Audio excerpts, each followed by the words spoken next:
Om Tare Tu Tare Tu Re Soha. Om Tare Tu Tare Tu Re Soha. All right. Well, good to have those of you physically here and potluck night tonight. And those of you online, good to have you here as well, as always. Good to see a full room over there at the Here and Now Center, also named Melody Marks tonight. Awesome. Good to see you. All right. So, anybody remember where we left off last week? It's a trick question. No one ever does. But we were so there, Uh, we were going through the perfection of joyous effort. And there were three forms of laziness that kind of get in the way of that joyous effort. The first one is procrastination. I think we spent most of the time laying a context for joyous effort and the opportunity to really feel valuable about what we're doing. And the dynamic that really shifts, if I'm interested in doing something, it's usually not much effort. If I don't want to do something, boy, that's a pain. And what a difference when we become interested, how much energy we have. I'm interested in this. I want to do this. So that shift as we make something interesting, meaningful to us, then we're eager to get up and do it. Yeah. And so having that capacity to bring value to what we're doing, to recognize the value in what we're doing, whatever it is. If we're doing it, there's some value. And if there isn't some value, why are you doing it? You know, how's this contributing to the life you want to live and the path that you're on, so forth. So that's really the first step in joyous effort. It usually starts off as perseverance and then becomes ultimately joyous effort. Nothing you'd rather do, something that you're very interested in. I just get, that quote I mentioned last week with Jetsuma Tenzin Palmo, spent 12 years in a cave and, did her practice. And, people say, that must have been difficult. And she said, well, actually, I was interested in it. It's what I wanted to do. And, that, like, oh, yeah, if that's what I do. And we had the joy of talking to Drupal Samten, who came out for a 3-year retreat, and really what you and I think we consider pretty adverse conditions.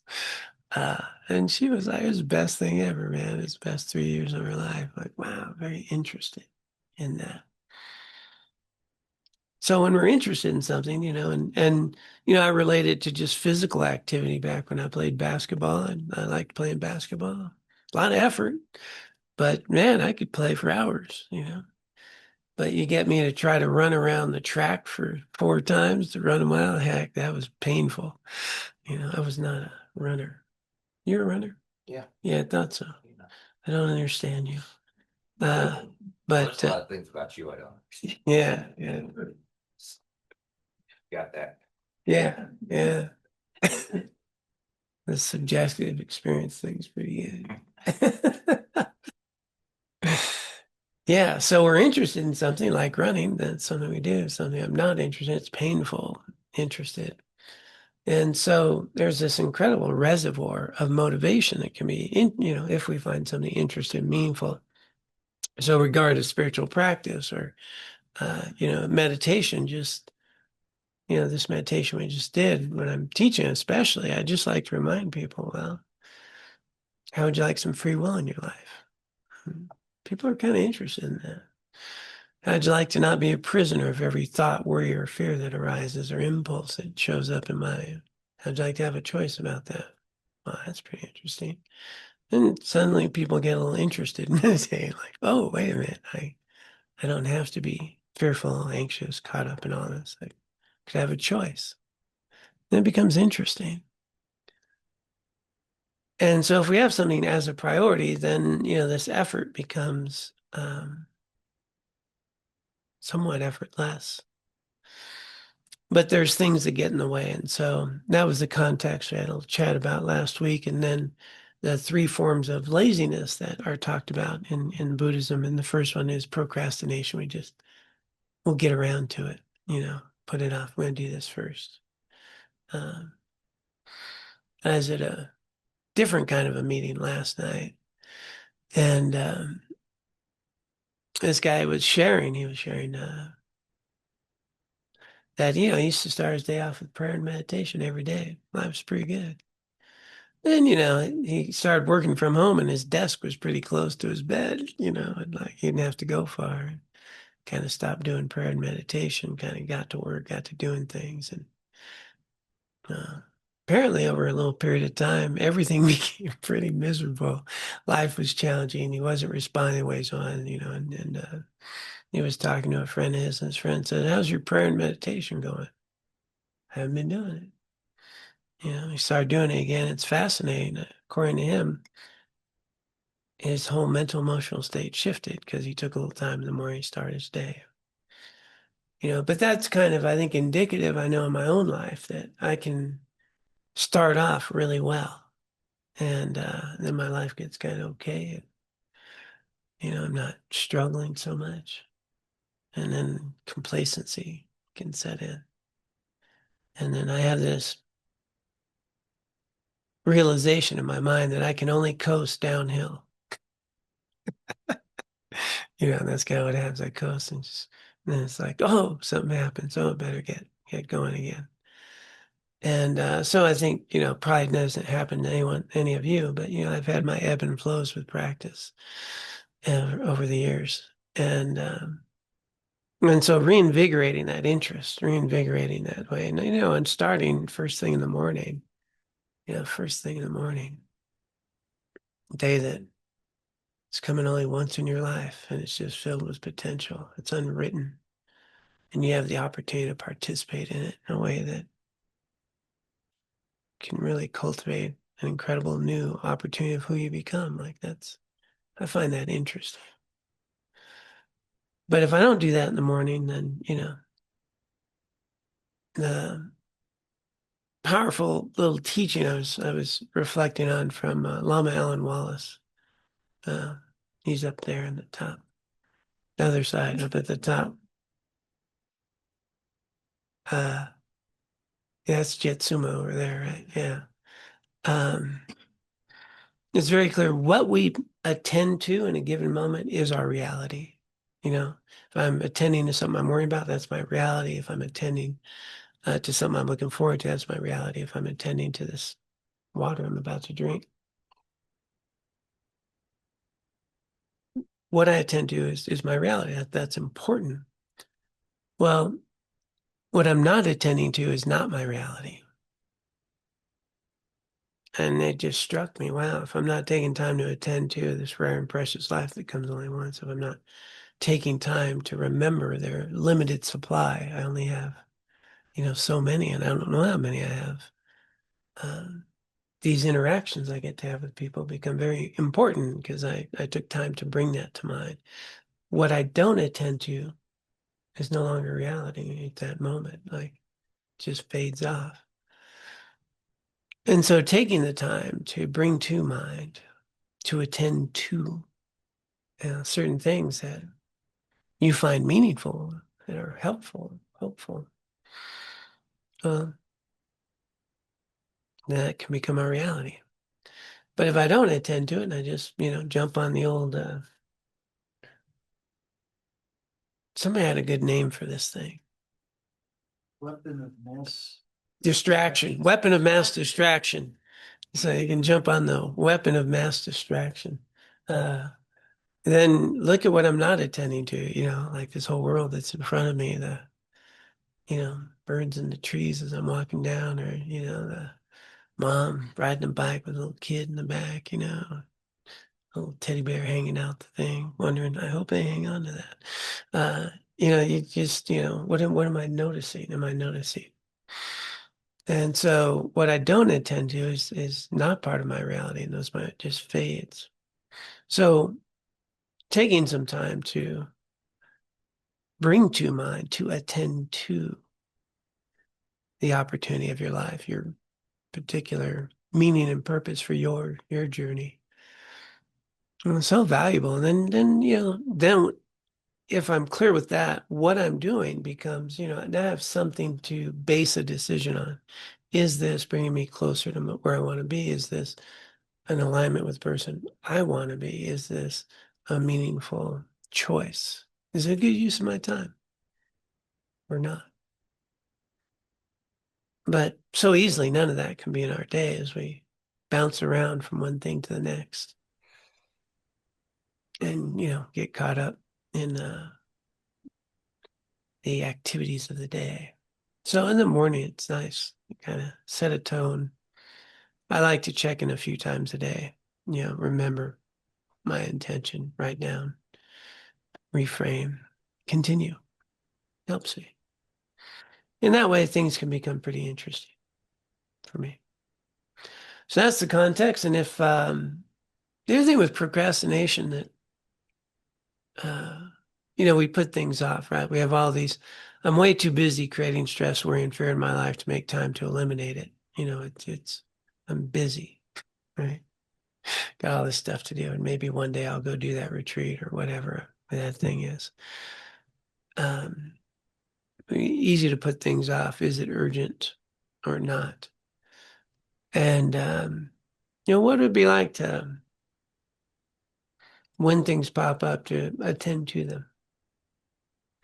And then when you attend to them, that's the most important thing. Like what I'm doing right now is just the most important thing.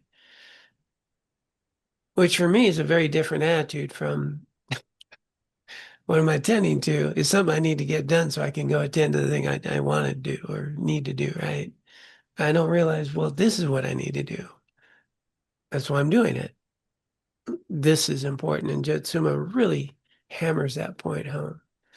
Whatever you're doing should be the most important thing you're doing. That's what we attend to. And it's amazing, how the day goes. I don't think I accomplished one single thing that was on my attention in the office today. Life had other plans, this pops up, that pops up. But those things become what's important. Okay, so procrastination, we talked about quite a bit. The next one I find is really quite sneaky. So we'll pop up the text and oops. That's not what I want. There it is.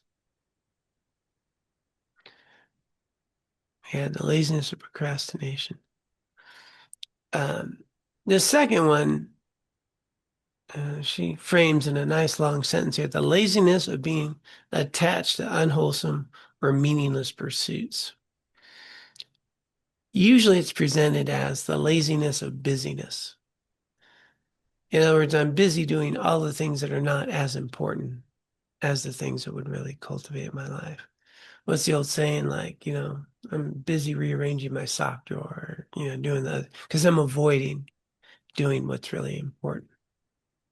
And so we'll read it and then we'll try to bring it into our lives. These pursuits refer to activities like hunting, fishing, gambling, or drug dealing that can be clearly harmful, but can also include anything done with a diluted motivation or solely for the pleasure of this life. Some people may happily stay up all night watching movies or partying or spend the entire day skiing or surfing, but balk at the idea of meditating for an hour or listening to a Dharma talk. I bet a lot of people balk at meditating for an hour. Contemplating the benefits of learning and practicing the Dharma and the adverse consequences of non-virtuous actions will dispel this type of laziness and engender enthusiasm to engage in virtue and avoid non-virtue. It's also helpful to meditate on the precious human life death, karma, especially the results of non-virtue, and unsatisfactory nature of samsara. So, interesting things to break down here. Essentially, if we go back to virtue and non-virtue, what's my motivation? What's my motivation? You can watch a movie and have a party, and that could be very virtuous. So it's not necessarily in this category. But you could also distract yourself, catch movies, not deal with the things in your life, try to escape. And, parties can be done for lots of reasons. Sometimes parties are there to impress people. Sometimes parties are there to share joy with friends. We're about to have one after this.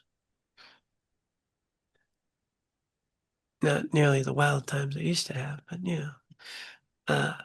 and so, not getting caught up in those descriptions. Yeah, fishing was in there. I got a friend of mine, devout Buddhist practitioner. He still fishes. He does fly fishing. It's catch and release. He doesn't kill a fish. So from a Buddhist perspective, we don't kill anything. So that's why it's in that category. But yeah, I don't know. He likes reeling them in and letting them go. But so, it's the activity is why are we doing the activity? Are we doing harm with the activity? Is it meaningful? Is it productive?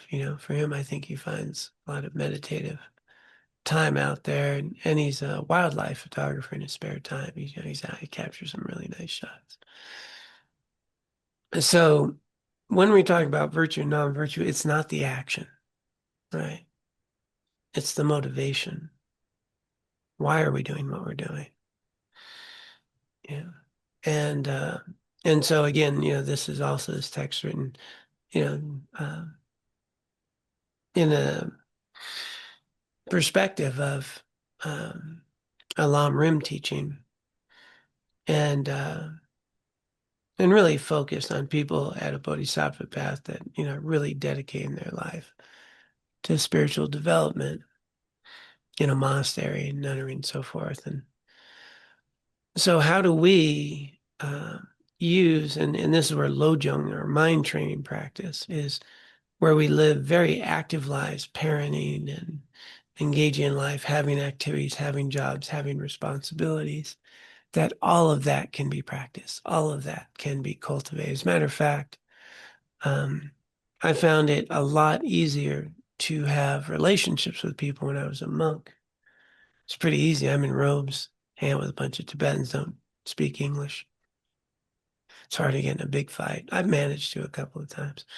But but then come out of robes and into this fullness of world, and get married, have a relationship, have to be intimate. No, I'm talking about from my side. I'm very fortunate to have that. But I didn't have to deal with my inner growth and intimacy when I was a monk. It was pretty easy. Now I have to be open and thoughtful and share, and vulnerable. And yeah. I'm walking on a line here. Yeah, let's get out of this. So, but engaging in the world can be your most meaningful practice. The other aspect of when I was a monk was, much of my time as a monk was traveling. I was with a group of monks, Tibetan monks. We'd travel the country, like a year and a half, and we'd do events in different towns. And we're going to have monks here, by the way, April 9th through the 12th from the monastery. And so my job was, I became a monk to go, I want to go meditate, do practice, live in a monastery. My monastery did not want me to go live in a monastery and practice and meditate. They wanted me to bring the Dharma to people and, take these Tibetan monks. I spoke English, I had a driver's license, could navigate this. It was very important in a monastery. And then it's very full. I mean, you're working 16 hours a day, you got computers, you're organizing events all around the country, you're doing all these programs. I've got, that cell phone's like wired to me. And I was talking to She was a former nun. It was in Sedona, Arizona, I remember. And I was telling her, man, I became a monk, so I wouldn't have to, so I can go do this. She just laughed at me, man. She just laughed. And yeah, that was your plan. But look at the mind training you're getting. Look at all the people you navigate every day. Look at how you get to work with your mind. Look at these interactions. Look at the growth that you get, that this is your practice. And the merit of this practice can be 10 times the practice of quiet yogi. And it just made sense to me. I mean, they also told me that the first job when I came back from the monastery to the States was organizing a teaching by His Holiness the Dalai Lama, which is, huge. Like it's a year of work and, Secret Service and, 3,000 seat arenas, 7,000 seat, and just all this stuff. And I thought I was going to be a monk. And I'm doing all, but they said the merit of being able to bring like the Dalai Lama to all these people and to do all that, it's just an incredible amount. And you get to work with a lot of stuff. You get to work with things, a lot of people's attachment that want to see the Dalai Lama. And so a lot of growth. So I think, and from my own personal experience, that those years probably benefited me in ways that were immeasurable, compared to my plan, So having said that, our daily life offers vast amounts of engagement into spiritual development and our ability to see our minds, our emotions, to engage in this world in a very active way. I mean, it's rich. So when we're talking about the laziness of busyness, it is how much of my time am I doing things that are not supporting the person I want to become. All right. So non-virtue is literally, unwholesome is better. Yeah, I like that better. But anyway, words. Activities that are undermining my happiness, my well-being, my capacity to help others, my capacity to grow. Doing things that undermine that create karmic imprints that are limiting and increase suffering in your life and in your interactions with others.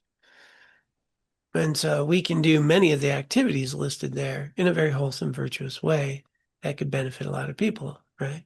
We had a party at Tom's house not long ago. I'm sorry, I'm just thinking about your carrot cake. It might be creating attachment and suffering in my life. I'm not sure. I'm on the fence. He makes a mean carrot cake. But it was to honor a friend and a birthday, right? And bring people together. So, that can be very meaningful. So does anybody remember? I love these tests. I'm sure you do as well. Shortcut. Instead of trying to remember what's virtuous, non-virtuous, what would be one of the three motivations that we can have that whatever that motivation is, whatever comes after that is virtuous? So there's three that lead to suffering and samsara, and there's three that lead to virtue, spiritual development, wholesome activities.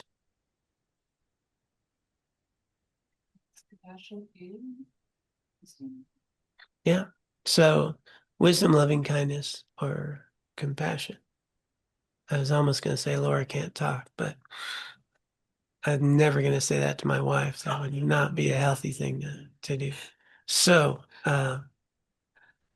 so if I'm motivated out of a sense of wisdom, and that means my interdependence with all beings, I understand this way of being with people, and that we arise in dependence upon each other, and I recognize the value of how to treat others and ourselves. And if I'm motivated out of compassion, if I'm motivated out of loving kindness, then the action's not that important. it's that motivation. It's going to be, those are the three that lead towards awakening, towards freedom, towards liberation from our afflicted states. And then the three that bind us, right? The three root poisons is this opposite of wisdom, ignorance or misunderstanding, is self-centeredness, basically self-centeredness, me, separate, more important, self-centeredness. And out of the self-centeredness, motivated out of attachment or greed, or motivated out of aversion or anger, any of those motivations. So aversion is just a more subtle form of like hatred or anger. I don't like that, so, I don't want to do that task, so I'm hoping somebody else does it. I'm going to work my way around that and get so-and-so to do it. I'm motivated to not do something, aversion. So those three turn the wheel of samsara. So if we can be aware of what's my motivation, am I coming from a self-centered place that is caught up in my own attachments, my own aversions, trying to get people to do what I want or have things just come my way for my own temporary stimulus-driven, pleasure in moments. And that's what the point was, just this hedonic, stimulus-driven, self-centered motivation. Then we're creating a lot of suffering in our lives. It's really hard to get the world to do what you want it to do all the time. May have noticed. But as I change me, it's so much easier to be a part of the world that's unfolding and engage with it, with the lessons I get to learn. A lot less suffering. So when we're talking about virtue and non-virtue, it's a good shortcut. What's my motivation? What's my motivation? Then the activities, whether it's a party, I forget some of the examples in there, but drug dealing, yeah, that's probably not a good one. Probably not a good one. Yeah. Unless you're a pharmacist. Just saying, if you're a pharmacist, probably helpful. Yeah, drug dealing by so yeah. Okay, I'm so not going to touch that. No, I spent time doing that in my youth. Yeah, wasn't very wholesome. Yeah, did not lead to good results. So, yeah, are we creating harm or are we creating nurturing, healing, health? That kind of thing. And so, when we're looking at the laziness of busyness, how much of our day are we doing things that actually take us away from our path and our journey and the things that are meaningful and productive in our lives? And, she pointed out like meditating. And I said, Pema Chodron. She talks about loving kindness in a sense of loving kindness is not just this feeling of love that you can arouse. Loving kindness is making the time to meditate for yourself, making time to engage in practices and spiritual growth. That's an act of loving kindness for yourself and others so that we have something to offer. So it's making a priority of doing the things that create the result. So if we don't create the cause, we don't get the result. Right? If I don't train my attention, I'm not going to have much attention. Right? If I don't reflect on gratitude in the morning and recognize or even cultivate contentment throughout the day instead of desire and attachment, I'm probably not going to have much contentment. Cause and result. So that's a good way of looking at the laziness of business. Am I creating the causes? Am I doing the things that are going to give me the kind of life that's meaningful to me? Then we're on track. The gym analogy is, I want to be strong and healthy, but I don't want to work out. It's like I just want to eat cherry pie all the time. Hang out, watch some Netflix or something. But I'd love to be healthy. Matter of fact, I'm going to watch all those people work out. Yeah. I had a relationship once, and she would watch cooking shows all the time. She never cooked, but man, she was really interested in those cooking shows. Anybody remember Yan Can Cook? He was funny. He walk. He did everything in a walk, and he like told all these jokes. He had an accent. Yan Can Cook. You can find him on YouTube if you're interested. But if you do, go ahead and cook the recipe because it's like torture to watch them and then never cook them. I found that challenging. So, what were we talking about? Right. Causes and results. Yeah, cherry bomb always ground me, bring me right back. Purpose, meaning. Okay. So, during the day, am I doing the things that will create the conditions, the attitudes, the qualities of life that I want to live and the person I want to be? Then we're purposely engaged. But are we doing a lot of things that are undermining and taking me away from that? Then it's the laziness of busyness, these attachments to a lot of activities that don't allow the freedom of the life that I'd like to live. A lot of people are very busy in their life, and they're hoping that one day they'll have time to do things they find are meaningful, right?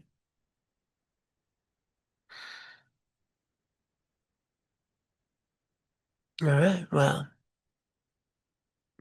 no dialogue yet, so we'll go into the last laziness, which I think is potentially one of the strongest issues. The laziness of discouragement, often called the laziness of doubt.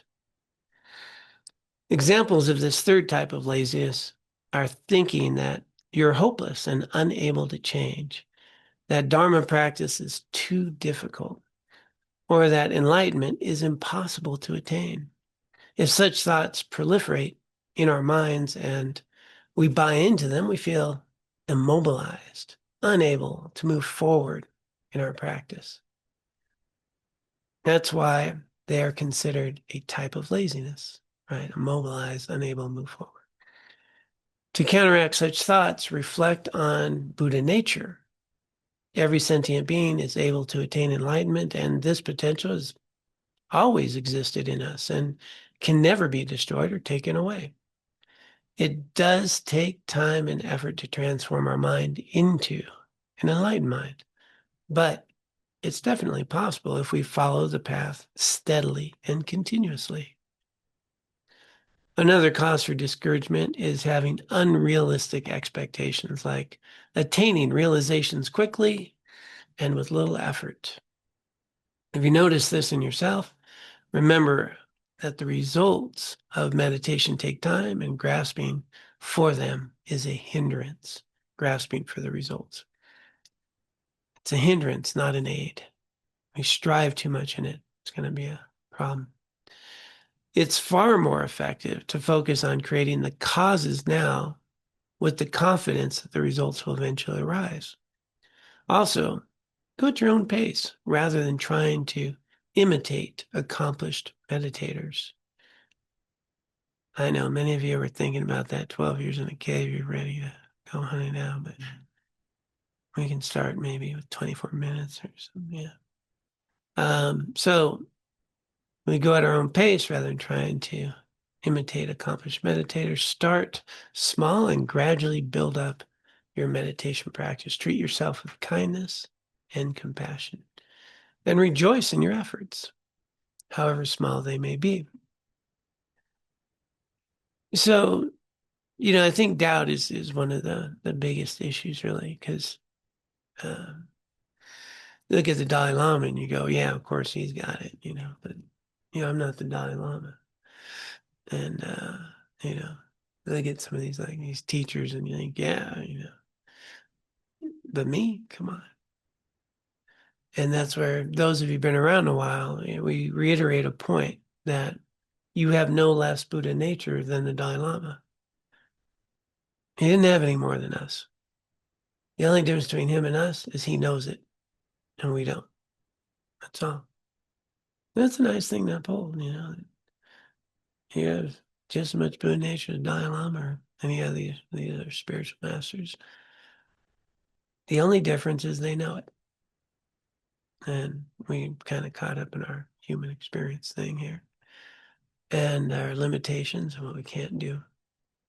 And so if I can, recognize that, but, in the morning, I do our morning practice, I record things, and I try to pin down, how do you make this real for you?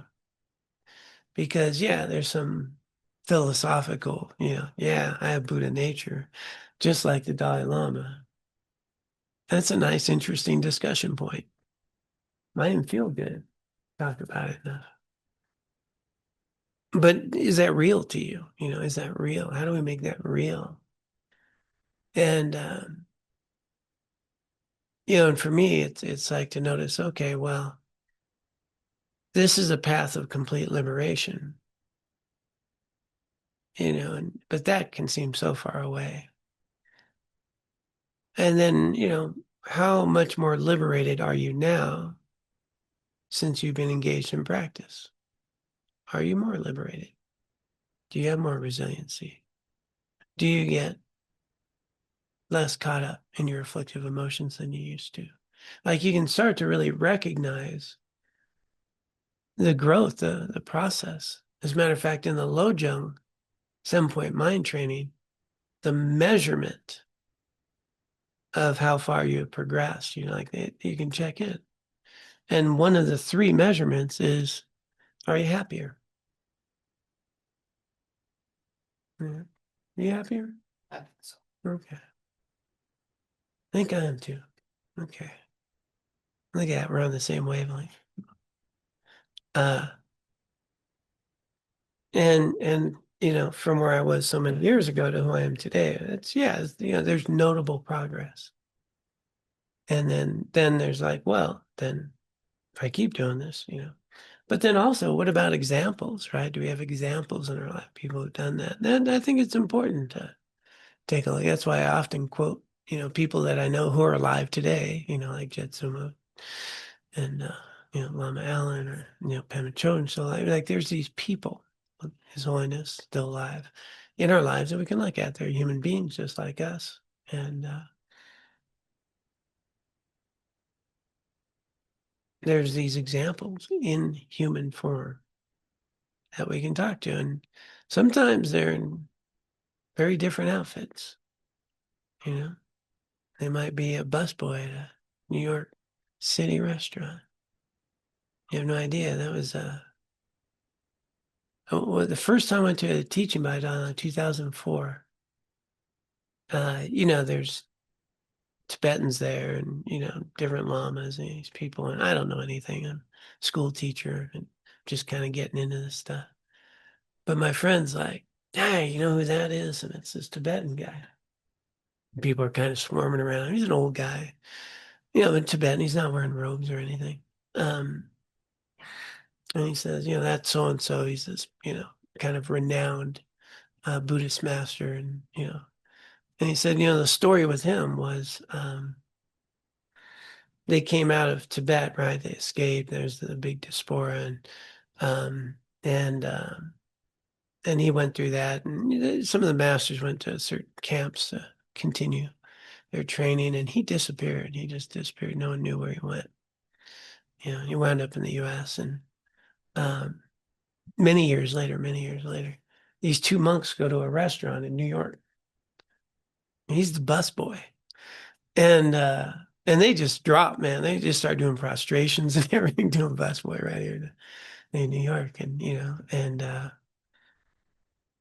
they, found him and, he couldn't go into hiding anymore. He had to come out and, teach again. And he sat there and go like, you don't know that the busboy, who that might be. And they come in all shapes, sizes, colors, religions. We don't know. it's important for me to, I think that to remember. Laura and I met Chetsong Rinpoche, head of a whole Kadampa lineage, is an incredible master in his 70s, and just renowned. He used to work at McDonald's, and he loved it, actually. He thought it was so cool. He saw the technology and how things get operated, and he was like a great employee there too. They loved him. And his family was moving. He came out US to stay with his family, and so he had to give up his job, and they were trying to keep him. But he said, yeah, those are some of the best years of my life, man. All I had to do was make burgers. And but Dalai Lama told me he had to come out and teach. So now he runs this whole lineage, and he's up in Ladakh. So just think about it when you go to McDonald's. Well, I don't know if you go to McDonald's. I haven't been to McDonald's in a long time, but I go to Del Taco though, so it could be there. I like their French fries, Del Taco. Sorry, I'm just sitting with a French fry for a moment. And so when we think that we're not special, or we can't do it, right? Doubt creeps in. Like, I'm not like them. I'm not like them. I think that really undermines practice. It's kind of like I can do enough practice to not suffer that much in this human life. And I think that's a motivation of a lot of people. There's nothing wrong with that motivation. It's just limiting, right? Just limiting. But it could create a better life in this life. So, that's fine. But if we can get a little traction with the idea that in this life, it's not that far away, and you have no idea how far away you are. You have no idea. I don't have any idea how close I am or how far I am. That there's a thin layer between my conditioned mind and a Buddha nature that underlies that, like just a thin layer. And that's available. It's always there. And I'm either doing things to remove that layer or cover it up. Which is it? It's that simple. And that every day I can be cultivating the conditions to remove that layer: wisdom, loving kindness, compassion. Or cover it up: self-centeredness, attachment, aversion.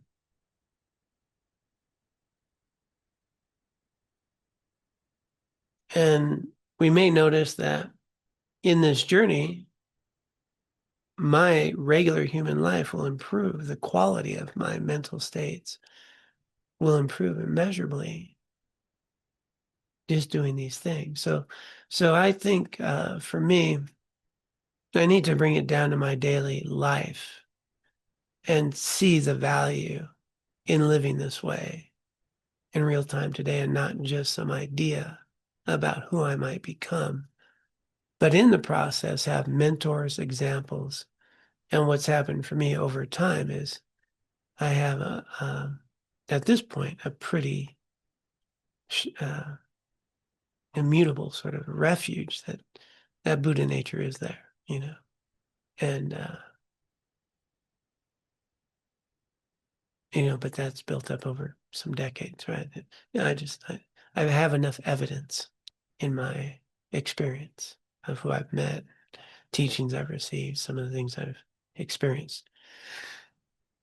But I think we can get that in our daily thing when we're free from affliction, when we're attending to other human beings and seeing the value in them, seeing the value in Buddha nature and other people, and curiosity about their hopes and dreams and their resiliency and how they engage in life. That we can already get a sense we're interdependent. We can already get a sense of our resiliency, our capacity. And as we engage in these practices, we start to see our capabilities increase in our day-to-day life. And I think that's a really powerful antidote to doubt, is looking for evidence. And it's all around, if I'm looking. I'm sure we're all better than we used to be. I'm relatively sure. Don't want to speak in absolutes. Most of you guys feel better than you used to be? Some improvement? Okay. Is it more helpful when we're virtuous than we're not virtuous? Feel better? And get these like one big nod, everybody else just sort of, yeah. But in general, I think, when we engage in virtue in general, we feel better about who we are and our lives easier and understanding life it's easier. I don't get as caught up. If I know I'm always in a state of becoming, I'm not permanent in this way and not who I was. My emotions come and go a little easier.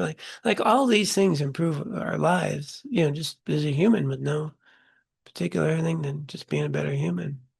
And it's also creating this journey in your spiritual path, whatever path that may be for you.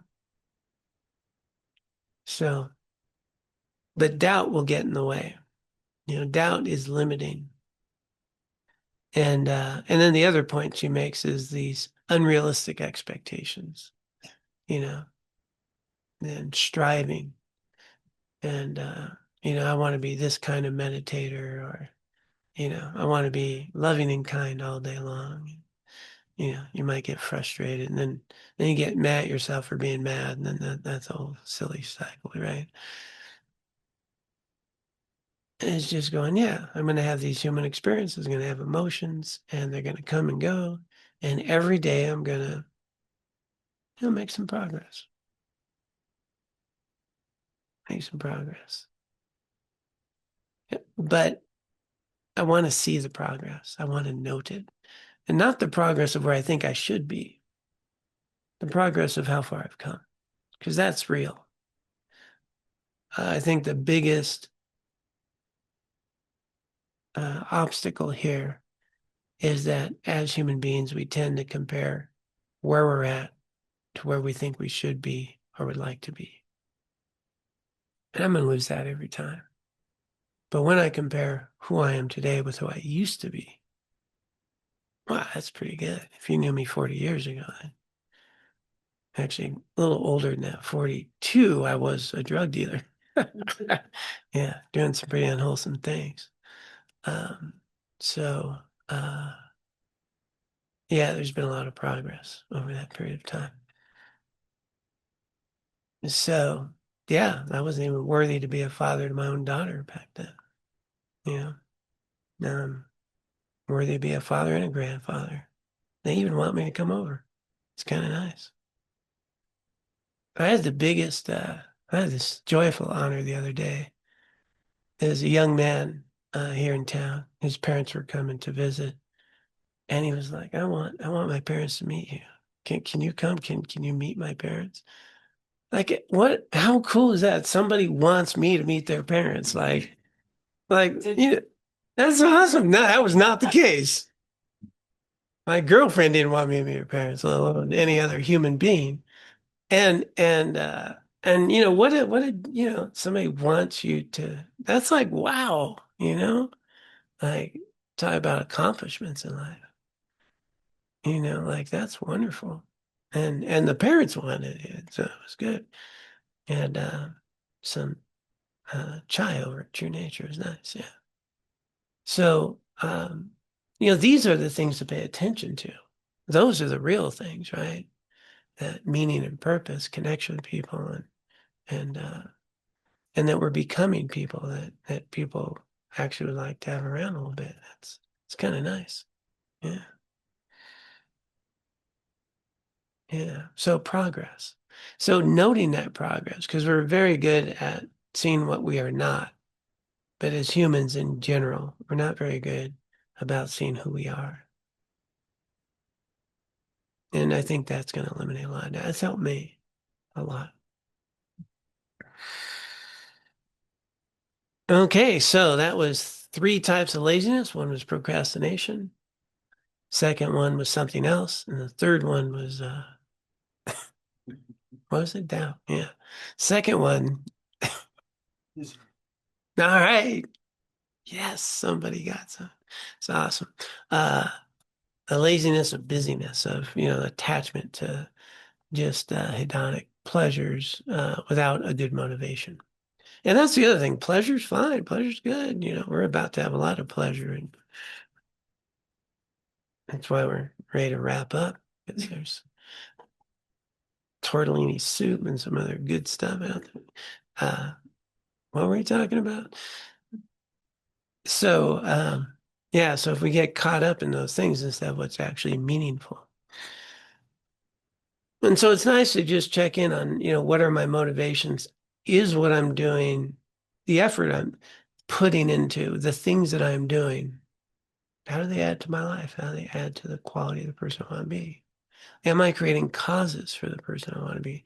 We get the results by creating the causes. Then the effort becomes joyful. It's, I'm doing things that help me be the human being I want to be and the life I want to live and the path I'd like to be on. That's awesome. That can be what we used to call chores. Okay, are actually doing things that help you be the person you want to be and the life you want to live. And they're not chores anymore. They're a joyous effort. Yeah. Chores are unpleasant but necessary tasks. I looked that definition up and I just cringe. How would you like to do an unpleasant but necessary task? Wow, that does sound like a chore. But that very same activity could be an incredible opportunity to do the things that give you a life you want to have. And it's not such a chore. Announcements. Those of you who care to, you can join me in a dedication of our time and energy here that we can dedicate for the benefit of others, that our efforts find their way into the world. We hold others in our thoughts and prayers. We dedicate the goodness we get to bring to the world for their benefit as well as our own spiritual growth. A lot of things we could have been doing on a Wednesday evening, but we have gathered together to support each other, to learn and to grow, to cultivate wisdom, loving kindness, compassion in our hearts and minds. Incredible amount of merit there. To engage in these teachings that have been passed down through centuries, to bring them into our lives so we can be helpful. So let us dedicate any and all merit and wisdom that we may have cultivated from our time together for the benefit of all beings. May our efforts find their way collectively into the world, planting the seeds that reduce suffering, provide healing and freedom. And may we also dedicate our merit and wisdom for our own continued spiritual growth, that we may really cultivate the qualities that relieve us from our own misperceptions and suffering, and guide us to an ultimate recognition of our own Buddha nature so we can be of greatest benefit to all. And with that context, those who care to can join me in the refuge prayer. I mean, the dedication. Where am I? The dedication prayer. Oh, God. I need to go to a cave. By this merit, may I soon attain the enlightened state of Guru Buddha, that I may be able to liberate all sentient beings from their suffering. May the precious Bodhi mind, not yet born, arise and grow. May that born have no decline, but increase forevermore. Om Tare Tu Tare Tu Re Soha. Om Tare Tu Tare Tu Re Soha. Om Tare Tu Tare